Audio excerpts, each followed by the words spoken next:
Welcome to Life, Lessons, and Laughter with your host, Glenn Ambrose.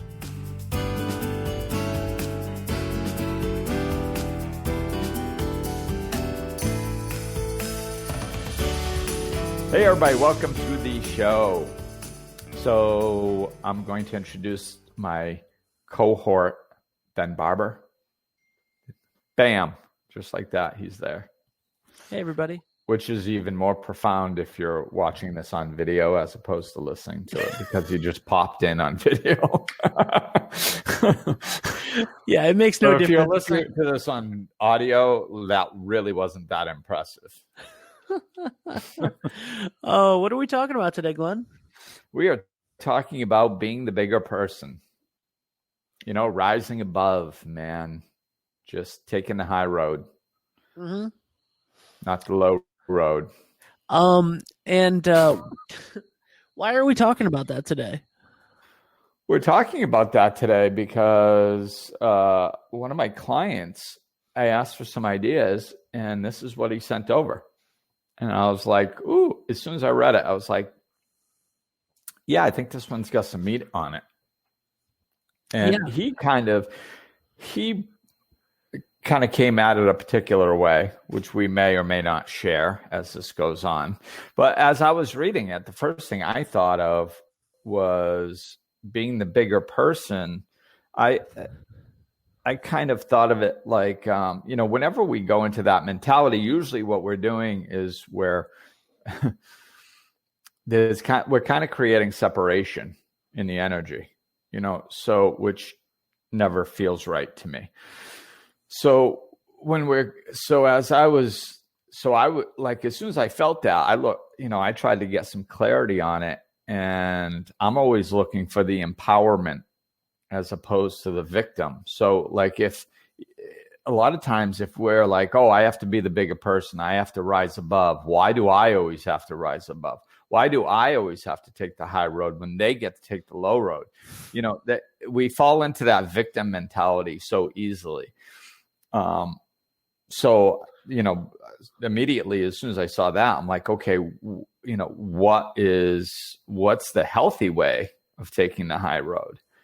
So, I was looking at it and I was going, I'm going to be the bigger person because I want to be a bigger person. Like, I don't really care what they're doing. It's not about them. It's about me. And when, that basically dismisses the separation between you and them, because as soon as we create separation, we become judgmental. And it's all this subconscious unraveling that happens that we're not even aware of, and this is why I try to check into the energy of stuff. That's why I find it so much easier to just become aware of energy or how I feel, and it is kind of interesting because so we're going off on this for a minute, I guess. I love it. Go. So maybe we'll do a whole podcast on this, but what I try to do is I just pause, and I've done it so many times that it's like second nature. So as I'm reading something, I'm paying attention to how I'm feeling, and I either feel empowered or I feel disempowered. And if I feel disempowered, then I know that it's leading me into some sort of victim mentality or something like that. Something I don't want. There's something wrong with it. And sometimes I don't even know what it is, nor do I always care. It's just I know that there's something wrong with it. So then I go, okay, what's the healthy way, or what's the empowering way or something? And I'll ask myself that question. And then it goes into a direction. And that's what happened. I read this text in 20 seconds. And as I was reading it, I was running the check, noticing that the energy could be disempowering, and was receiving the information of an empowering mentality all in 20 seconds, all at the same time. So it's really not that difficult to do once you just get in the habit of doing it. And it cuts through so much crap. And this is, I think this is why I found it easy to get to the core of things because of that type of thing that I do. So here we are at the core. So yeah, I think it's important to do it in a healthy way. And, sometimes when I talk about this, I've talked about, if you lie, you're a liar. If you steal something, you're a thief. And it doesn't matter what the circumstances are. It doesn't matter if somebody lied to you first. It doesn't matter if you were stealing something for good reason. It doesn't, the ends don't justify the means ever, because you're just a culmination of your means. If you walk around lying, then you're a liar. Oh yeah, but he lied first. Oh, well then I didn't realize that. You're not a liar. No, still a liar. So once, and I was in this situation where I was, in court situations. Here's a big shock. People lie because a lot of times there's you're in court for a reason. There's something that people deem necessary. Court's a pain in the ass.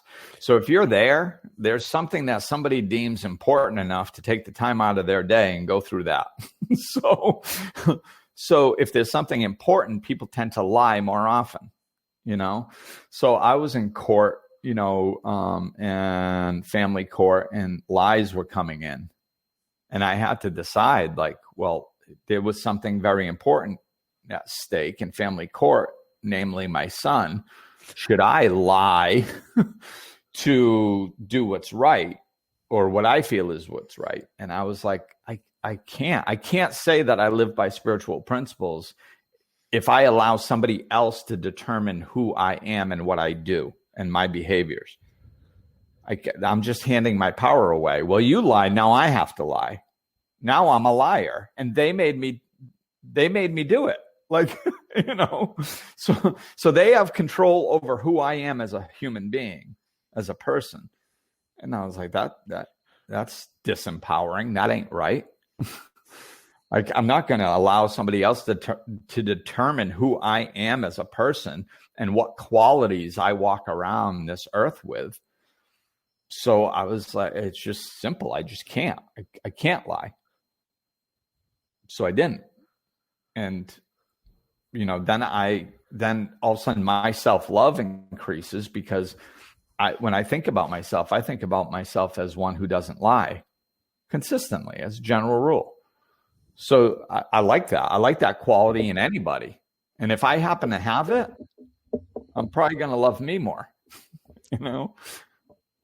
So I think it's more about, I think that's the biggest picture, because it comes at it from an empowering perspective and taking our power back away from other people. Mm-hmm. You know what I'm saying, Ben? I do know what you're saying. It brings me to the question that the client asked, because so it's very clear to me what you're saying about you're talking to them, and about being empowered and not, doing it for the right reasons, and all work is self-work, and it's about you, and much in the way of whatever negative thing is coming at you from somebody else, you've said time and time again, is about them. It's not about you, and that all makes sense to me. I'm really intrigued by the question, though, that was posed by the client, which was about not, do you want me to read or paraphrase? Sure. It doesn't matter either way. Whatever you want. Okay. Honestly, something I was talking about with someone was people always talking about being the bigger person with other people in their lives. I feel like we need to start filtering who is in our lives more, so we don't always have to be the bigger person, and really to gauge who we keep around us. Meeting people where they are might mean us having to come down a few notches, and who wants to do that? So that's really interesting. People that you want to be in your life, but it's draining to be the bigger person, obviously. And, and you have talked about a couple months ago like the 3 levels of consciousness and doing your best and being there. So like being the bigger person constantly with someone that you have some sort of relationship with is draining. What's your advice about that? Yeah, there's as you're reading it, there's multiple ways to come at it. And it's, in some aspect, again, you do it for you. You just be who you want to be, coming down a few notches. I don't view it like that. And I think this might be helpful to a lot of people. Like, I don't, if they're, I have friends that aren't into spirituality. I have friends that, for lack of a better term, will just say walk through life unconsciously. The way I look at things, I consider conscious. So that would make them unconscious. It's not a slight on them. I think they're wonderful people. That's why they're in my life. I don't have people that I don't think are good people that are in my life, whether they're conscious or unconscious.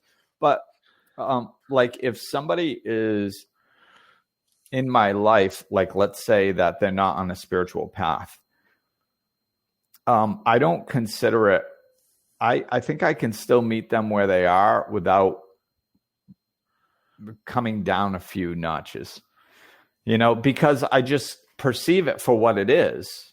Like meeting somebody where they are is just about connecting to them where they are. It's like connecting to them where they are. It doesn't mean you need to go there. Like, so, this is like a foundational understanding that I got when I started life coaching, because people started going, like right in the beginning, people were, it's funny how you get what you need. I needed clarity on this. So I had a bunch of people ask me why. So I would go in and get the clarity on it. So there you go. I had a bunch of people asking me going, Glenn, what's it like being a life coach? Isn't it difficult listening to people's problems all day and talking about these deep, difficult things all the time? And isn't that hard? And blah, blah, blah. And I was like, no. And I didn't understand, so I was like, yeah, that does sound hard. How come it's not? And like what I saw was that I don't climb into the mud with people. Like when somebody's discussing their difficulties and what they're going through, I don't climb into their difficulty with them and experience all the difficult feelings and be like, oh yeah, this is horrible. And we're in this deep, dark place. And how are we going to get out? And like, it's not like that. I'm listening and taking in information, but I'm standing on the outside of the mud puddle throwing a rope and going, yeah, come on, this way, come this way, come.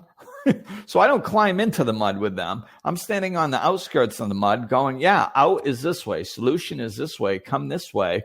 Try looking at it this way. So I don't get immersed in the problem with them. And it's kind of the same thing when I'm talking to people. If I'm talking to somebody that I know it's a surface conversation and it's not going to get real deep, then I just talk on a surface level. It's fine. I mean, I can interact with people on different levels. I'm not like, I don't consider it dumbing myself down. And, I saw this when I first started working with people and I first started in recovery, and people were like in recovery, a lot of times, like if you actually get it, like if you go through 12 steps and go through all that work and pop open and actually open up spiritually, like it's pretty profound transformation from before to after, because before you're pretty much a mess, So like it's a profound transformation, and people would go like, how could you stand talking to me 6 months ago? Didn't I drive you crazy? The things that I was asking, the stupid stuff that I said, the ridiculous way that I viewed life, didn't that drive you insane? How did you put up with me? And it's like, again, I had to pause and go, geez, I didn't feel that way at all. Why are they saying this? And I was like, yeah, I don't. You just talk with somebody where they are. You just If you're looking for an authentic connection with somebody, then you just get an authentic connection. They don't have to be at the same place you are. It's just interacting with that person authentically. Yeah, that's really nice. And I think that I feel like that's difficult to not to understand for people that aren't doing it actively, that you can engage without immersing, Right. Yeah, you can engage without immersing, and you can engage without just connecting, because it's a lot of it has to do with dropping judgment. I've learned a lot. I've been gifted with a lot since I woke up spiritually. Since I surrendered and opened I got some things. But I remember when I was younger, people told me most of my life that they felt non-judged around me. Like they felt like I was very non-judgmental, which, is a gift. So maybe that's why some of this stuff is a little bit more natural to me, but anybody can do it. Anybody can do it. It's just practicing dropping judgment, practicing connecting to people. Like the Buddhists have a mentality that, there's Faith. Come here, Faith. Excuse me, everybody, for a moment. I keep hearing her with her collar. If you're not watching the video right now, first of all, I highly suggest that you check out the videos of this Glenn Ambrose on YouTube and Glenn Ambrose Life Coaching on Facebook. Hey, Faith. Such a pretty dog. She's a sweetheart. She really is. So what the heck was I saying? You were talking about the engaging but not, immersing, engaging but not fully connecting. Yeah, not being judgmental, and just practicing. It was the Buddhist thing. So it was like the Buddhists have this philosophy that like you walk around and you search, like Buddha isn't a god. Buddha is an enlightened being. That's what Buddha literally means. So they have this like little exercise that they walk around searching for the Buddha within each person. So they'll, you could be out in public going, Buddha, with a question mark. Buddha. Each person you look at, Buddha, is that you, Buddha?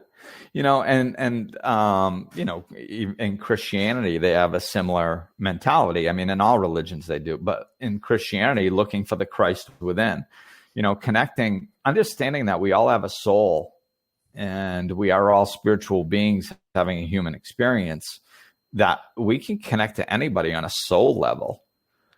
And if we do that, understanding that their personality or the conversation that's happening is just the surface, but their soul is underneath.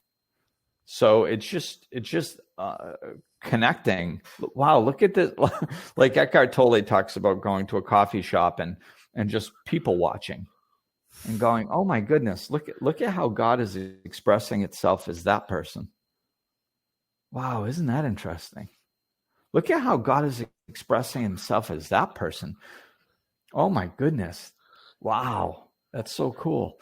And just perceiving it like that, I think with that type of mentality, connecting with people on a different level and just meeting them where they are, it's a very natural thing, like spiritual stuff.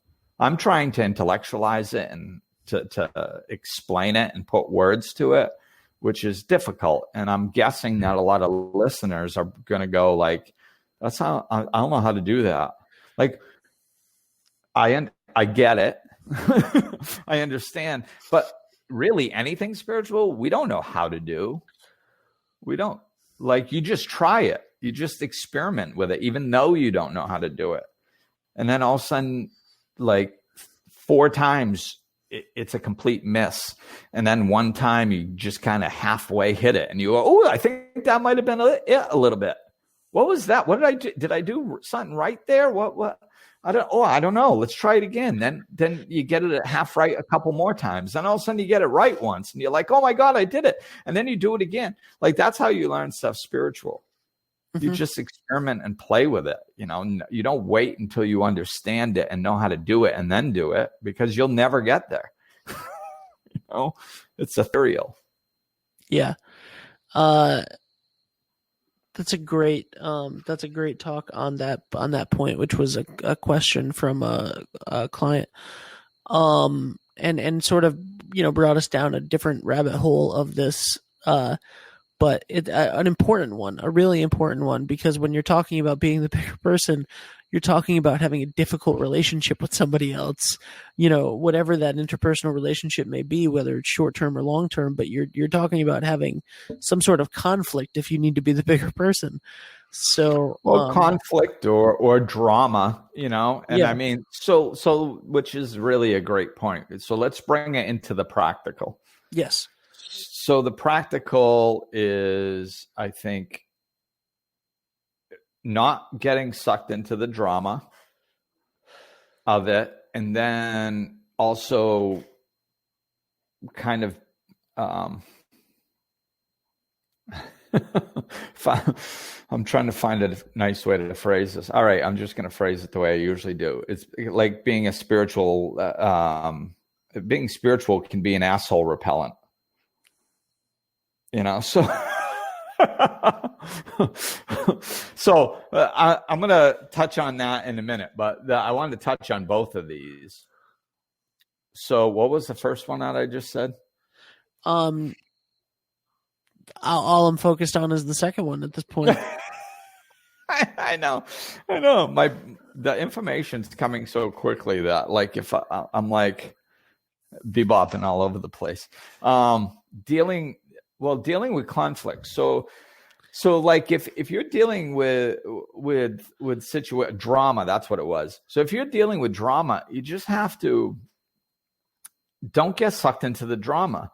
You know, like I worked at places when I was spiritual that were filled with drama, but I didn't want to get sucked into it. So a lot of times I would just shut up. I wouldn't engage in the conversations a lot of times because I just didn't. It was a conversation filled with drama. I have nothing to add to that. So I just sit back, you know, and then at first, of course, people like, oh, Glenn, what do you think? And, you know, sometimes be like, I got nothing to add.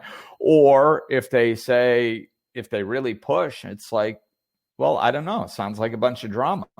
Just be honest, you know, like, and then what happens is over time, people start understanding you and who you are. And most people that are addicted to drama are looking to feed their drama. That's what drama does. That's why it's an addictive thing, is because it needs to be fed. And it, you know, so like if you're filled with drama and you go up to somebody and you go, oh my God, do you believe this happened? And you go, and they don't get a reaction, then it doesn't feed it. And their sole purpose is to feed it. So they're going to stop coming to you. They're going to stop asking you for your opinion, which is good. I mean, so, you know, it's fine. So you can, I mean, I've experienced this a ton in many, many different situations with friends. And, you know, I'll be sitting right there with three friends, and the three of them are bebopping back and forth, and they're going, you know, the drama is just flowing. And of course I'm there, so they want to include me. So they look right at me, all jacked up with drama just oozing out of them. And they're just like, and they look at the next person. They're like, you can tell they're about to ask my opinion. But what happens is they go, oh shit, I can't ask Glenn, because if I ask Glenn, then like he's going to go straight to solution. And I don't want the solution. I want to feed the drama. So I got to skip right over Glenn and stay with the other person. So people start learning to do that, which is cool. You know, it's kind of fun to sit back and watch all that stuff and then see them come to you, and then their brain real quick just go, oh, skip, go to somebody else. So that is, a lot of times if we're just quieter than we think we need to be, a lot of times our opinion does not need to be interjected. So be quiet more. Don't interject it. And if you're asked, give a drama-free solution instead of feeding the problem. And after a while, the people around you are going to start understanding that if they ask you a question, they're probably going to get a solution. So they'll either stop asking you questions, or they'll think twice before coming at you with drama, and the relationship will improve. So this is how you can kind of be around the same people in work environments and sometimes friend or family environments, and shift it just enough so it's not so uncomfortable. And really, you still get to be your authentic self. So I think that's a big piece. So then we'll go to asshole repellent. I've said this for years, like being spiritual is the best asshole repellent. It's because all you got to do is just shine brightly. And people who are not, I got to find a nicer way to say this, but people who are not on the spiritual path, like people who are really negative, a negative person repellent, maybe I'll say it like that. There you go. So people who are negative don't like to be around somebody that's positive. They don't like it. It's very uncomfortable for them. You think you're uncomfortable being around somebody negative? Just shine your light a little bit brighter. They're going to be twice as uncomfortable around you. Just relax into being spiritual and being bright. And the people who don't like the feeling of that energy, it's like oil and water. They'll just separate from you, and you don't have to go through this big process of cutting people out of your life that everybody thinks that you have to do. You just wake up one day and you're like, I haven't heard from Bob in like 3 months. What I wonder where isn't that interesting? Huh? Oh yeah, he was really negative. I'm kind of glad. Good. Win-win. Like, you just allow it. And then, and then the people who do stay around you are more interested in solution, are more interested in spiritual talk, even if they're not ready sometimes. So I think that's really the two ways that I found in more of a practical way. We don't have to really, of course, do we have to set boundaries? Yeah. Having this conversation without mentioning boundaries, we'd be missing something. So of course, setting boundaries is necessary in certain situations. Sometimes with co-parenting, that's a good one for boundaries. Like, I think a lot of people try to co-parent when they shouldn't. Like, seriously, like I was in a situation where co-parenting was impossible. It just was. We're never going to, it didn't matter. We were never going to see anything the same way ever.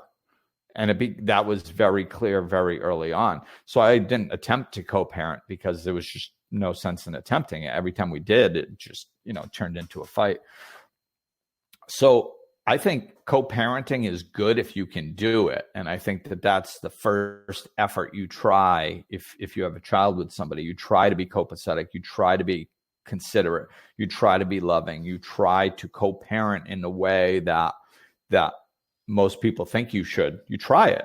But if it doesn't work, man, you gotta start setting some boundaries. Because you are not in a relationship with them anymore.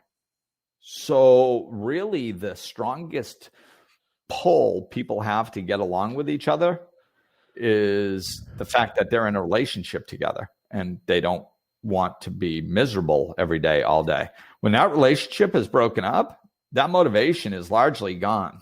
I don't really give a crap what they think.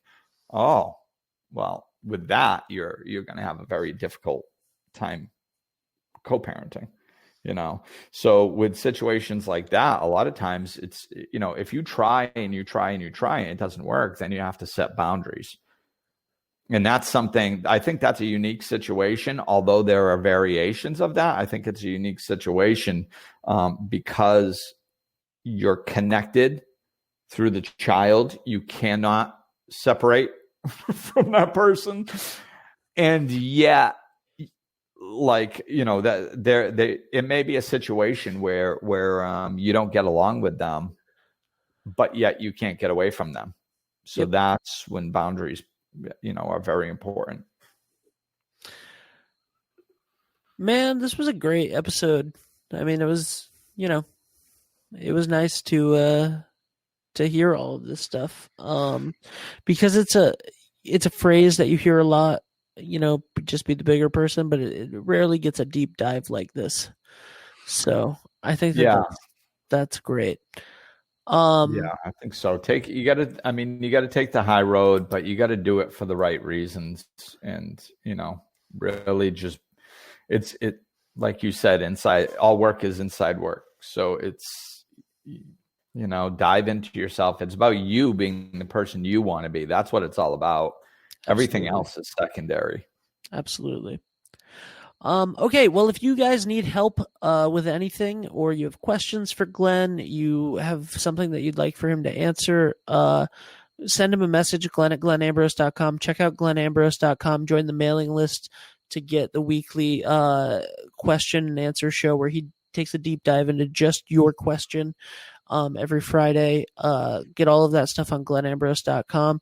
The book is doing good right now. People are sending us messages every week about how much they're loving it, enjoying it, and reading it, which is, I'm sure, really nice, Glenn.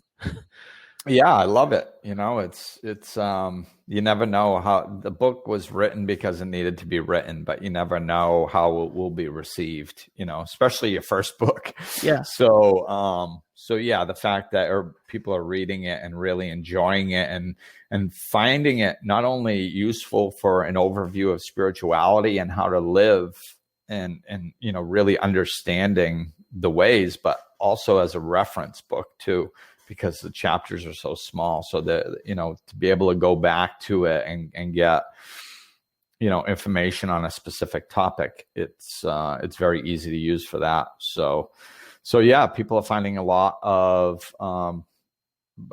benefit in it, and it's down to earth, the spiritual being's guide to a happy human experience. So yeah, go check that out. Hopefully the audio will be out soon. Maybe even by the time you hear this. I don't know when this one will be released, but we have so many episodes in the can right now.